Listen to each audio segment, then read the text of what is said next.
Hello and welcome to another coding challenge video. I'll explain the challenge today by first showing you an example. Take the number 13, then take its square, which is 169. Then we reverse the numbers of the squared number and finally calculate its square root. Now as you can see, the number we have obtained is the same as the original number, but with its digits reversed. So that is your task for today.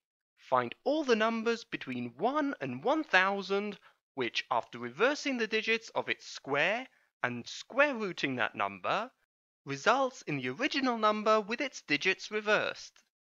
I know this sounds confusing, but I promise you that if you think the problem through, it's actually not that hard.